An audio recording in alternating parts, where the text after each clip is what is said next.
Edi Prabowo yang tadi kita lihat, mantan Menteri Kelautan dan Perikanan yang terbukti korupsi 25 miliar, hanya divonis 5 tahun penjara. Sementara ada di Makassar teman-teman, seorang ibu 3 anak, single parent, penjual pisang epek, diganjar juga 5 tahun penjara karena penyalahgunaan narkoba.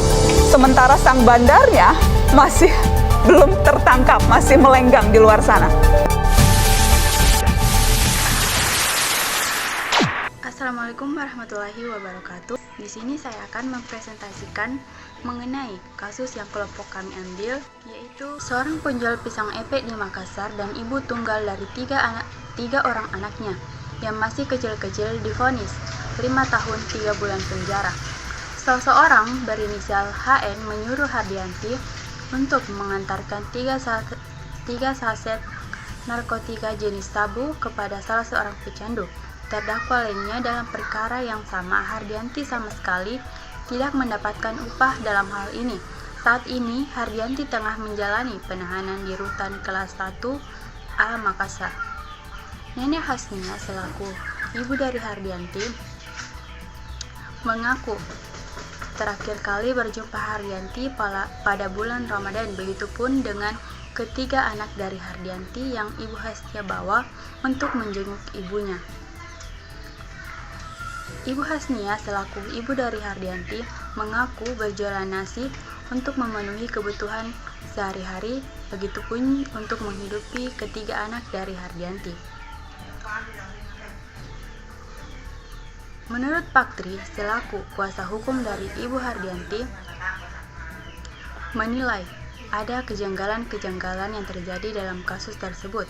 Menurut Pak Tri, kejanggalan yang terlihat dari pertimbangan-pertimbangan maupun dari keseluruhan proses yang dialami oleh Ibu Hardianti, yaitu berdasarkan bukti yang dihadirkan, jaksa terbukti Ibu Hardianti menggunakan narkoba yang seharusnya jaksa dan dalam pedoman nomor 1 tahun 2021 itu harusnya mempertimbangkan kondisi sosial dari Ibu Hardianti selaku orang tua tunggal dari 3 orang anaknya, yang dimana Ibu Hardianti yang dijatuhi hukuman 5 tahun penjara dan denda sebesar 1 miliar rupiah dianggap tidak wajar.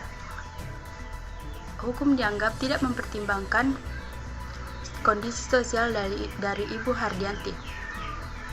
Menurut Patri, telah terjadi diskriminasi antara rakyat kecil dan orang-orang yang memiliki jabatan. Terungkap pula bahwa Hardianti menggunakan narkotika karena beban kehidupan sosialnya yang sehari-hari berprofesi sebagai penjual pisang epe di emperan jalan di malam hari, serta beban tanggung jawab menghidupi keluarganya dengan 3 anak yang masih kecil-kecil. Berdasarkan fakta hukum tersebut, menurut LBH Makassar, semestinya Hardianti dituntut sebagai penyalahguna kategori pengguna yang berhak memperoleh rehabilitasi media dan rehabilitasi sosial. Hal itu berdasarkan ketentuan pasal 127 Undang-Undang 35 tahun 2009 tentang narkotika dan Peraturan Kepala BNN nomor 11 tahun 2014 tentang tata cara penanganan tersangka dan atau terdakwa pecandu narkotika dan korban penyalahgunaan narkotika ke dalam lembaga rehabilitasi dan surat edaran Jaksa Agung atau SEJA.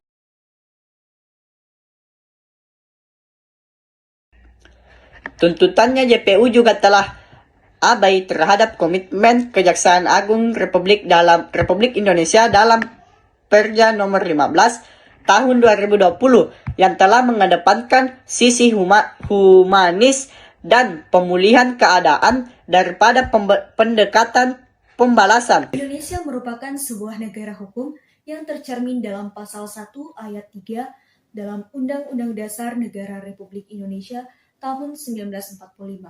Namun, pada kasus seorang penjual pisang epek, Ibu Hardianti, seorang single parent yang divonis sama dengan koruptor ini, tidak mencerminkan sebagaimana konsep negara Indonesia tersebut.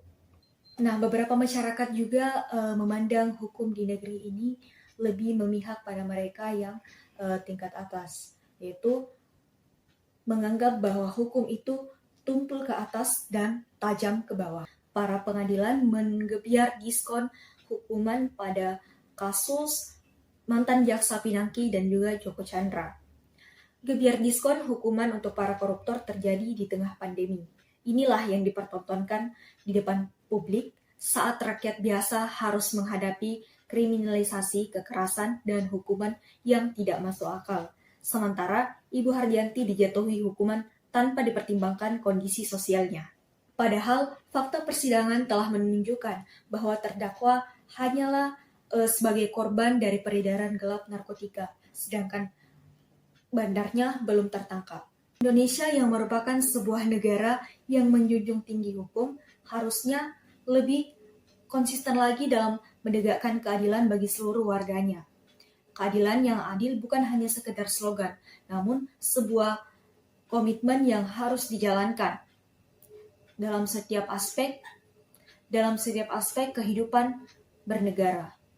Pada kasus tersebut, pemerintah, khususnya aparat penegak hukum, hendaknya lebih tegas dalam menangani faktor-faktor yang meringankan hukuman, seperti usia, kondisi ekonomi sosial, sedangkan mengenai kasus para koruptor harus ditangani lagi secara serius dengan hukuman yang setimpal.